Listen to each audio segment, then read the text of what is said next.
Welcome to another deep dive, everyone. Today we're going to try to wrap our heads around a really fascinating but admittedly dense 14th century thinker you might not have heard of, Peter Auriol.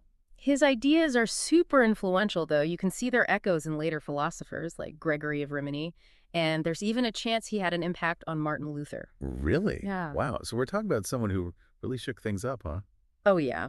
Buckle up, because Auriol will definitely challenge a modern philosopher's worldview. Sounds fun.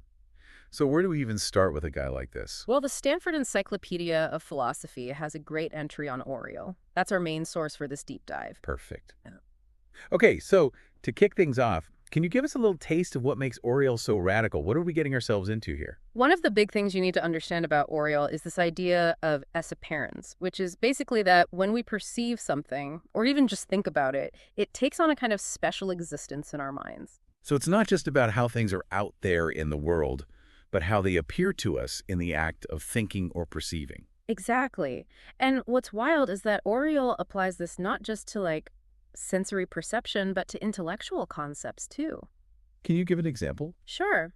Think about those optical illusions where a stick looks bent when it's in water. Yeah, I've seen those. Auriol would say that it's not just our eyes being tricked, it's that the stick actually is bent, but only in a certain way. Like it exists as bent in our perception. Right. It has this apparent existence, but it's still a kind of existence. And he takes this idea and runs with it to explain all sorts of things about how our minds work.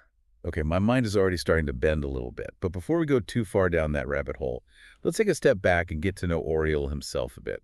You mentioned he was a 14th century thinker, right? Yeah, he was born around 1280 and actually died pretty young, became an archbishop, but still managed to write a ton. He sounds like a busy guy. Yeah. Was he mostly focused on theology then? Most of his works are theological, but his philosophical chops are seriously sharp.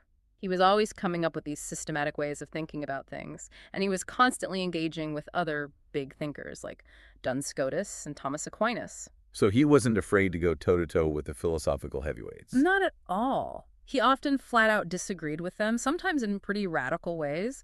For example, he argued that only 5 of the 10 Aristotelian categories actually exist in the real world. Whoa, okay, so we've got a rebel on our hands. Yeah. So what were some of the other key ideas that made Auriol stand out?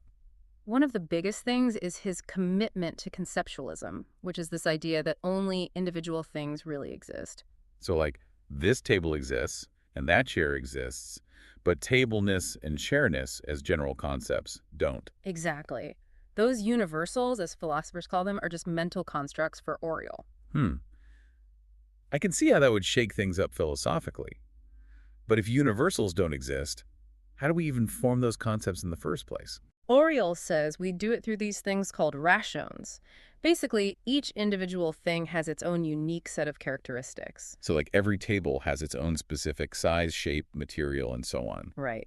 And those individual characteristics, those rations, are what our minds pick up on when we form a general concept. So like Socrates and Plato both have this characteristic of being human, but it's not that they share some identical universal humanity. It's that they have these maximally similar rations that our minds recognize and use to build the concept of human. It's like our minds are taking these little snapshots of individual features and then piecing them together to create a bigger picture. That's a good way to think about it.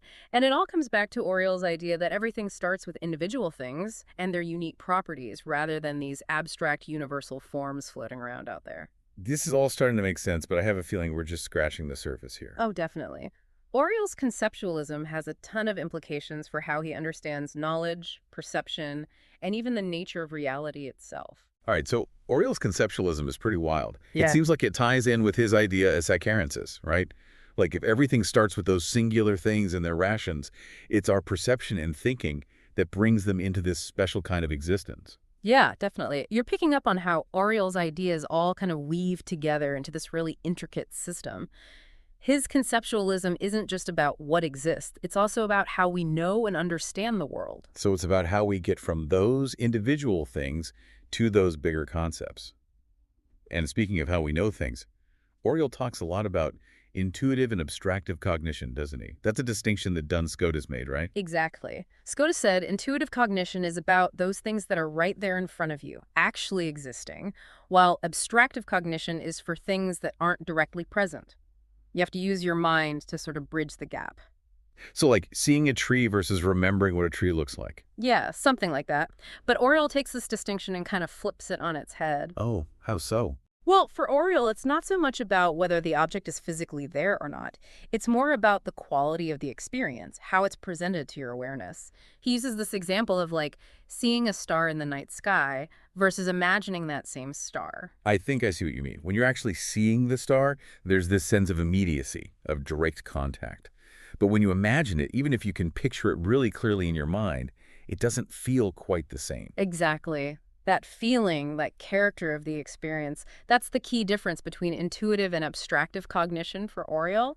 He actually lays out 4 specific characteristics of intuitive cognition. For what are they? Their immediacy, presentness, actualization, and Okay, existence. break that down for me. Immediacy, I get that. Yeah. No middleman, you're just right there with the object. But what about presentness? Presentness is about how vividly something shows up in your awareness. Like, even if it's not physically there, in intuitive cognition, the object just feels undeniably present. Think of dreams or hallucinations. You're experiencing things that aren't really there, but they feel so real in the moment. It's like those optical illusions again. You know, the stick isn't actually bent, but it's presented to you as undeniably bent. Right. And then you've got actualization and existence. In intuitive cognition, the object feels totally complete and real, even if it doesn't actually exist in reality. It's like your perception gives it this temporary existence, at least in your experience. So is Oriel saying that our minds can basically make things real, even if they're not? Well, it's more nuanced than that. For Auriol, all cognition involves this apparence, this apparent existence. But intuitive cognition just brings the object into a stronger, more vivid kind of appearance. I see. It's all about degrees of how real something feels to us. So how does this all fit into Oriel's overall view of knowledge? What's the big picture here? It gets really interesting when he talks about intuitive intellectual cognition. What's that? Well, remember, he says that in this life, humans can't have direct intuitive knowledge of anything because we're so reliant on our senses. So even when we encounter a singular object, our understanding of it is still kind of filtered through this abstractive process. Wait, really? But our senses can have intuitive cognition, like with that star example. Right. Why can't our intellects do the same thing? Auriol thinks it's because we're stuck with these physical bodies and senses. They get in the way, you know? He says that true intuitive intellectual cognition is for beings that aren't limited by those things, like angels or like the blessed in heaven. So we're basically stuck in this world of interpretations and mental representations, never able to fully grasp the true essence of things. In a way, yeah, he has a sort of skeptical streak there, but he doesn't think abstractive cognition is worthless. We can still achieve a lot through it, even if it's not the same as that direct, unmediated intuition. So it's like, we may not be able to fly like birds, but we can still build airplanes and soar through the air. Exactly. And this limitation on intuitive intellectual cognition has some big implications for what Auriol thinks human reason can achieve. Like, he says we can't actually prove certain things for sure, like the creation of the universe, because we lack that direct intuitive insight. So it's not just about the quality of our knowledge, but the kinds of things we can actually know. Are there other areas where Oriel sees this limitation popping up? Yeah, definitely. And this is where things get even more interesting because his ideas about how we form concepts of individual things really tie into all this.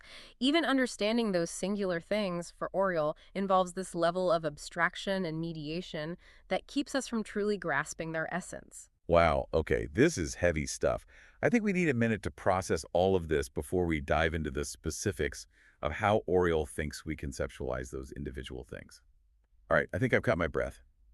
So we left off talking about how Oriel thinks we can't have this direct, intuitive knowledge of anything because of those limitations from our senses. Right. And that includes individual things too. Even when we're talking about that singular object, like a specific tree, Auriol says our understanding is still shaped by this abstractive process. So even when I look at a tree and think that's a tree and it's different from any other tree, I'm not really grasping its essence directly. That's Auriol's point, yeah. He Oh. doesn't think we can have this pure, unfiltered intellectual grasp of that tree's individual essence. Instead, he has this whole theory about how our minds actually construct concepts of singular objects. Okay, now I'm really intrigued. How does that work? What's his theory? Well, let's stick with that tree example. Imagine you're looking at a tree, your senses are taking in all these details.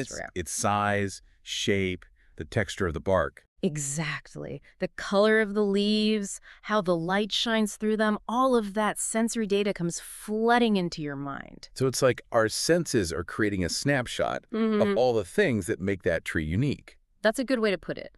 But that's only the first step. That raw sensory data doesn't actually give you the concept of the tree as a singular thing yet. That's where Auriol says our intellect comes into play. Oh, so our intellect takes those snapshots and does something more with them. Exactly. Auriol says the intellect recognizes that all those senses are focused on one object at that moment, and it makes a kind of logical jump. A jump. To what? It reasons that there must be one single individual thing present and that it's distinct from everything else. So it's like step one, the senses gather up all the unique features. And then step two, the intellect steps in and says, okay, based on all this information, there must be one individual thing causing all of this. And that's what I'm seeing. You got it. And this whole process for Auriol, it's all abstractive. You're not directly intuitively grasping the tree's essence.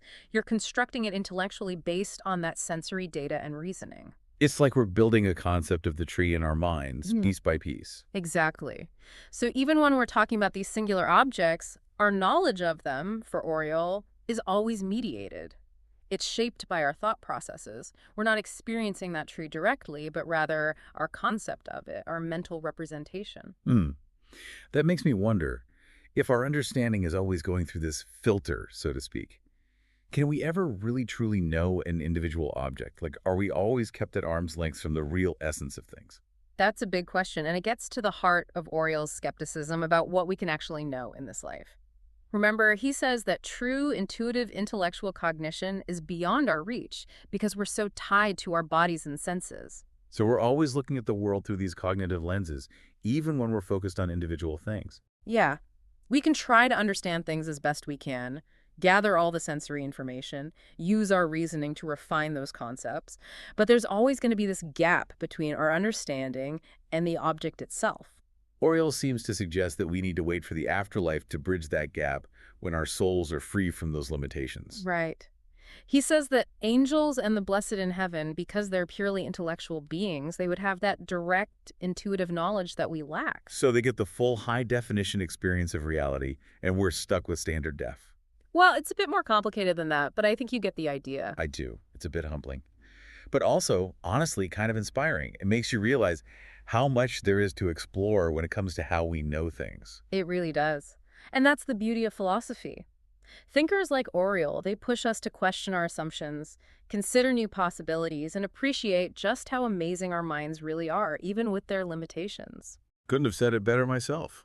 Well, that was quite a journey through Auriel's thought. I'm definitely going to be thinking about all of this for a while. And to our listeners, I hope you'll join us next time for another deep dive into the world of ideas. Until then, keep those philosophical wheels turning.